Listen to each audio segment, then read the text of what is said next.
It's that time of year where we are expecting Apple to announce the new iPhone in September, and all of our current iPhones start to go bad. In addition, the next version of Apple's operating systems will be released next month. We are going to cover what you can expect when you upgrade to iOS 18.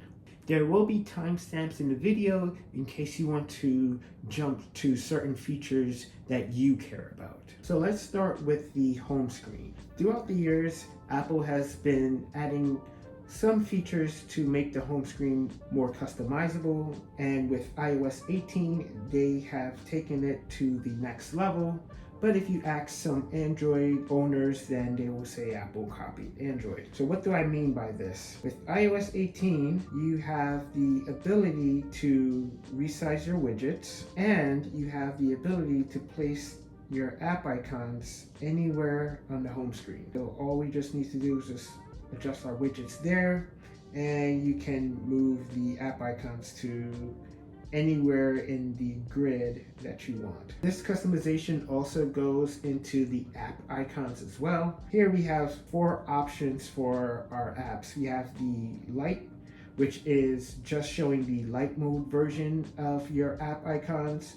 Dark, which will show the dark mode option, and if the app does not have a dark mode option like Duolingo, it will just darken the app icon a little bit. You have automatic, which will change based on when light and dark mode are automatically added, and you have tinted, which will allow you to customize the app icons to any single color. In addition, you can also make the app icons larger, and when you do that, you will no longer see the name of the app. The customization also applies to the control center, which got a really nice redesign here. As you can see on the right hand side, there are 3 different icons here. The heart icon is all your favorite control center controls. The music icon is for pretty much anything audio related, and the home icon is for your home office and any of your smart home devices. Within the control center, you can also turn off your device by pressing the power button on the right hand side, and you can customize your control center by tapping on this plus icon, and you can tap on add a control, and these are all the current controls in iOS 18. All you need to do is just add whichever one you want. Let's add airplane mode, and then we have airplane mode down here. And like with the widgets, you can also make the controls different sizes. If we take our airplane mode widget and we just move it to the right a little bit, then you will see that it's actually longer. And if we just move it to the left, it would actually grow smaller. If we have a bigger widget here and we want to make it expand the entire screen, we can do that like this, and it will actually move. Because this widget is taking up the majority of the space, it would move into its own page, and that page would be updated based on what that widget is. They can also be deleted by just tapping on the minus buttons. The settings page has also gotten a redesign, and at the top, when you tap on your name and go to iCloud, it will now show iCloud plus your name, and it will give you a summary of what is saved to iCloud, how much storage is actually saved on different items, and then you'll be able to see your iCloud backup and the last time it was backed up. And if you are an iCloud Plus user, you'll also see a little section here that will go over all of what's included in your iCloud Plus plan. So you can see the settings page here actually condenses all of your apps into one page. So at the very bottom, there's a page called Apps. If you tap on that, you have the list of all of your apps, and this includes first and third party apps.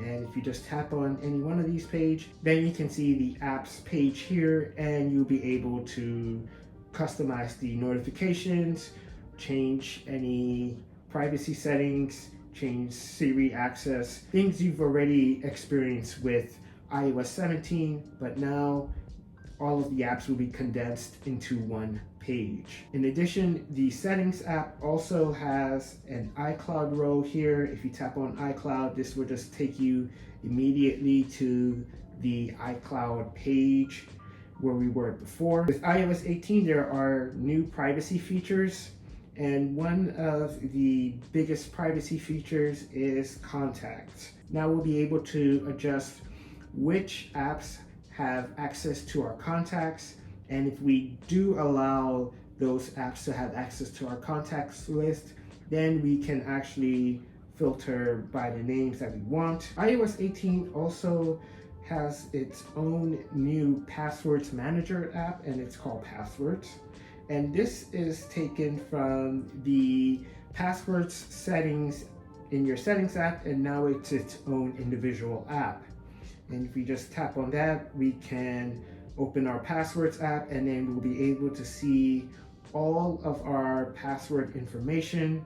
So for example, you can see how many passkeys we have, how many Wi-Fi networks we've saved, how many two-factor verification codes we have, and security, which would alert you to any passwords that you have that may be compromised. Another feature that Apple has implemented from Android is the ability to lock apps behind Touch ID or Face ID. If we long press on YouTube, for example, there is a new section that says Require Face ID.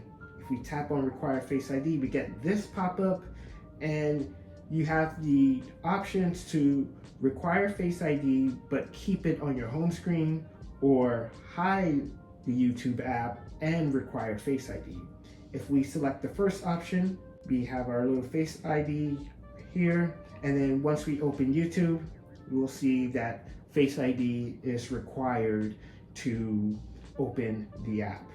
Then if we decide we don't want to require Face ID, you just long press, select Do Not Require Face ID, and then you can launch the app as you normally would.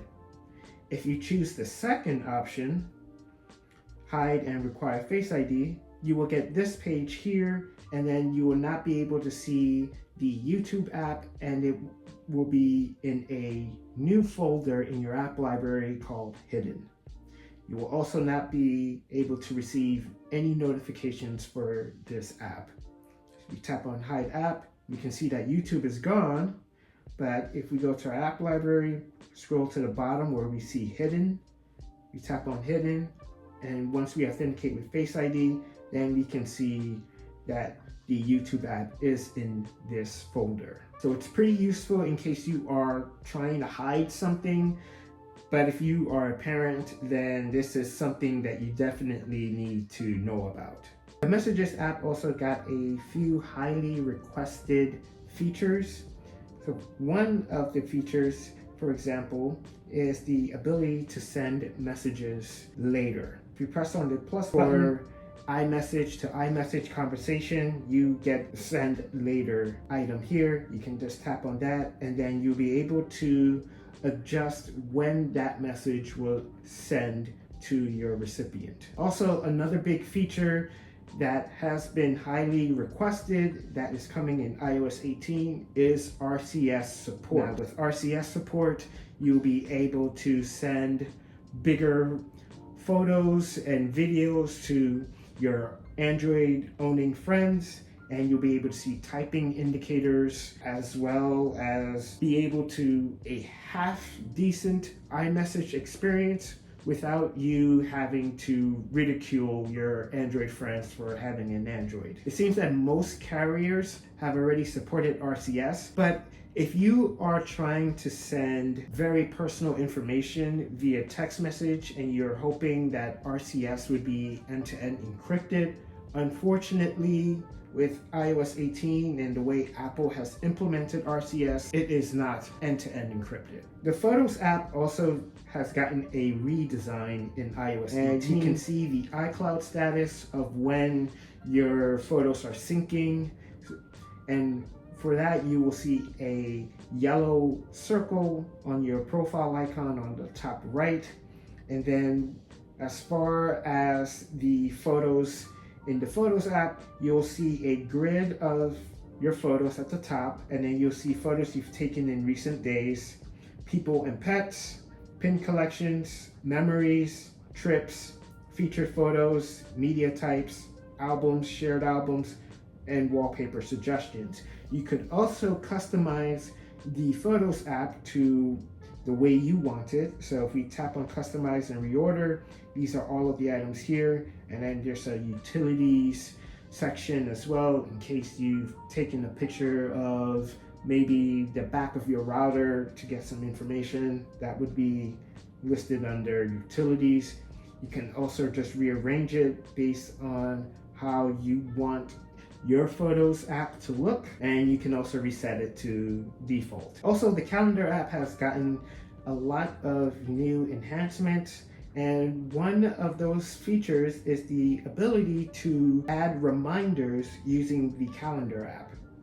If we tap on the plus button at the top, then we have two options. We can either create a new calendar event, or we can create a reminder. So this is going to be very useful in case you don't use reminders and you rather have a one-stop shop to see both your reminders and your calendar events. The Calendar app has gotten covered, and you can see that the Calendar app has gotten a little tweak in its design, and you can see the small colors at the bottom of the dates. And you can also adjust how the view is presented. So you have the compact view, you can have the stacked view as well, or you can have details, or you can have a list. So it's pretty useful. And as far as creating separate different reminder types, at this moment the Calendar app does not do that, and you would have to continue to use the Reminders app in order to create a new list. Safari also has gotten some new features as well, and one of those features is having the ability to remove anything that's distracting. So we have our page here, and if we tap on the icon here and select hide distracting items, if we tap on this section here, we have the hide button, and this really cool animation happens. If we tap on hide, it disappears like Thanos snapping the Infinity Gauntlet. Lastly, we have the ability to record phone calls. So once you are on a phone call, there will be a new button on the phone call screen, and once you tap on that, both you and the person on the other end would be notified that you are recording. This call will be recorded. And those are the features that I think you should be aware of when you upgrade to iOS 18. Of course, with this big of a release, there are a ton of smaller features that did not get highlighted in this video, but these are the features that I think that you would want to be aware of. I did not cover Apple Intelligence just because that is currently limited to the iPhone 15 Pros and soon the iPhone 16s as well, and any iPad or Mac with an M series chip. I already have a video going over some of the Apple Intelligence features that you can expect with iOS 18.1, which is currently in beta. That will probably release in October or maybe November. So be on the lookout for that if you have any of the devices that support Apple Intelligence. What features are you looking forward to when you upgrade to iOS 18? Let me know in the comments. I know iOS 18 has a lot of features that Android has had for years, so pretty much they're just copying each other at this point. Keep it locked on this channel because I will also have a review of iOS 18, and there I will tell you whether or not you should upgrade to that version on day one.